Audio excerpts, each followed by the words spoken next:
Dave Campbell's Texas Football is proud to partner with our friends at GoRout for a series we call QB1, where we get an opportunity to talk with some of the very best and brightest quarterbacks across the state of Texas and their head coaches. And we are going out to the Permian Basin to talk with the head coach of the Midland Legacy Rebels. It is Coach Clint Hartman and his QB1, Marcos Davila. Guys, how are you? Doing great. Good. Fantastic. Appreciate your time. Coach, I want to start with you. You got a pretty talented young man sitting to your right. We've been watching him for a couple of years, and I know that the numbers are impressive and the highlights are fun to watch. As the guy who sees him every day in practice, what is it about Marcos that really sets him apart? I think, I've had a lot of kids with talent, but you still got to, we always talk about talents in the Bible and like how people can waste some. He hadn't wasted his. The story, a lot of people heard it when he was a young kid at our camp, like the 7th grade, he threw a ball and I go, ooh, do that again. And then he goes, oh, coach, I go to Midland Christian. I said, we'll see about that. Where's your dad at? So, and then I found out he lived across the street from one of my middle schools. I was like, no. And so he got to us in the 8th grade. I think, we have a hard situation out here where we have our freshman center across town.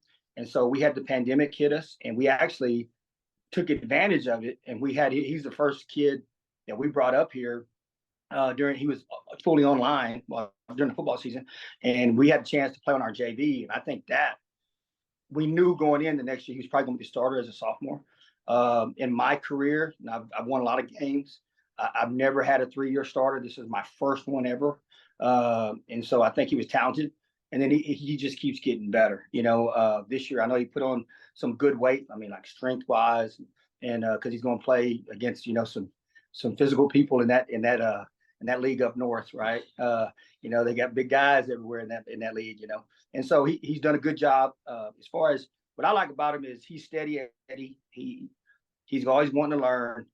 He'll always ask questions. I try to make him laugh and mess with him. I can get it every once in a while, but usually he just knows I'm messing with him. And I think it kind of helps him because I'm trying to get in his head to make the wrong read or whatever.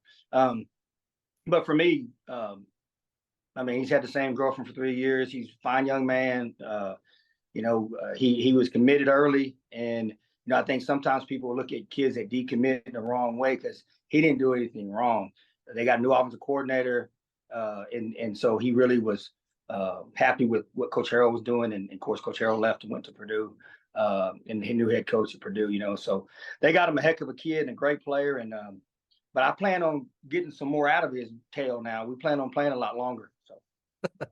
Yeah, we plan on you guys playing a lot longer as well. Marcos, from your perspective, Coach mentioned he's never had a 3-year starter. You're making me feel old, feel like we've been watching you for a long time. How do you feel like you've grown? Where have you seen the most growth in your game over the course of your career? Yeah, just learning up here through their quarterback school. It's really slowed the game down a lot for me. And this year from last year, you can definitely see a big difference in my pocket presence and just more awareness of like what's going on. And, they've allowed me to make more checks this year and everything like that. So everything's just really slowing down. And like all the hard work I put in with the off season, like he said, I put on some pretty good weight and just to get ready for where I'm about to go. And it's really helped me in this season. Just, you've seen some highlights of me just breaking tackles and stiff arming kids. But, it's just slowed down a lot for me.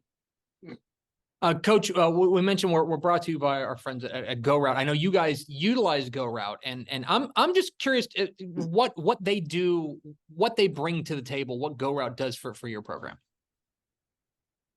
For us, on the scout teams, instead of having to bring all the kids in and show them a card, it's on the phone. And what all these kids, everything's digital. At first, they kept on me about, hey, look at it, and I was old school guy, and I was kind of skeptic. And then we did it, and then the DC loves it, and it's really good that those guys can come back.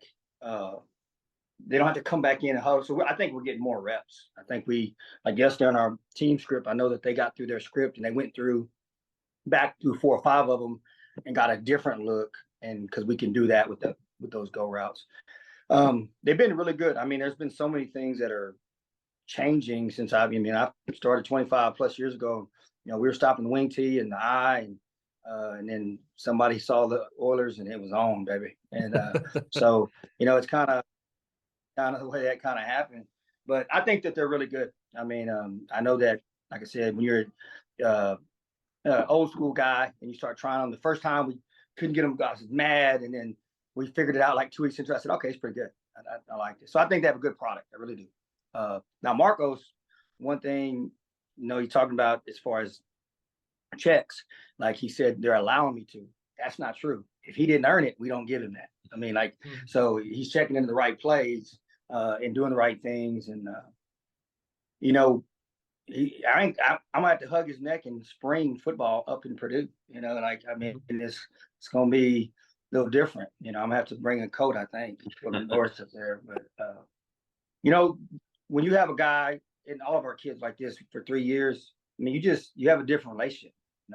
There's a lot of gold balls that they put up, on our team. And hey, Coach Harvey did this, this, and this, but it helps when you got a trigger man. I promise you. It helps in any league. So I'm gonna try to get a red shirt year. They want a COVID year, maybe. Yeah, we're gonna get off this call and we're gonna call UIL, see what they can do about it. Marcos, Coach mentioned it. You're heading up north. You're a Purdue commit. To play for the Boilermakers. Still a lot of work to do there in Midland. I know you guys have big dreams and big goals there. I'm curious what you're working on now to help you take your game to the next level. Right now there's been a few games where sometimes like in my situation, sometimes people like try to do too much, and I think it just going back to the basics and just trusting what they're coaching me and just going through my reads and everything like that is like that's how it slowed down the game for me. So I just have to go back to that, just going back to the reads, and it'll just keep on slowing the game down for me. And yeah, I just think really I can improve on that, just making sure I make the right calls and make the right reads. And yeah, more pocket presence, obviously, but there's nothing you can be great at. So I'm always improving on anything I can do. You see Marcos and you go, man, I'm gonna be like that someday. Well, there's a lot of work. Okay, like it started with personal trainers, other stuff, but he was always available for us. That never got in the way. He was always, Coach, this is what's going on. And the one thing, he started quarterback school in the 7th grade with us, which means he's there every morning earlier than everybody else. And he gets to the point where, yeah, Coach, I know what cover 2 is. Coach, I know what cover. But to get a kid there, it's hard. We don't want to send him to Purdue and they say, hey, they're spinning the cover 2 or they're spinning the cover 3, and him sitting there going, what is that? And so the body part, we had great off season, but he's put in extra work, and the arm strength's already been there. But the difference in a great quarterback is understanding and getting off a bad read to a good read. And I think he just continues to get better with that. We're running some plays out the air raid that they'll call it something different. They call it white cross. We call it something else, but he'll get there and he'll go, oh man, that's white cross, or that's Oregon to us, I'm just real proud of him. I'm gonna miss his big butt. And I want to be getting like winning deep in the playoffs, and then he has to rush to get up playing. That's my dream. That those would be good problems. Is paying a lot for a last minute plane ticket would be good problems.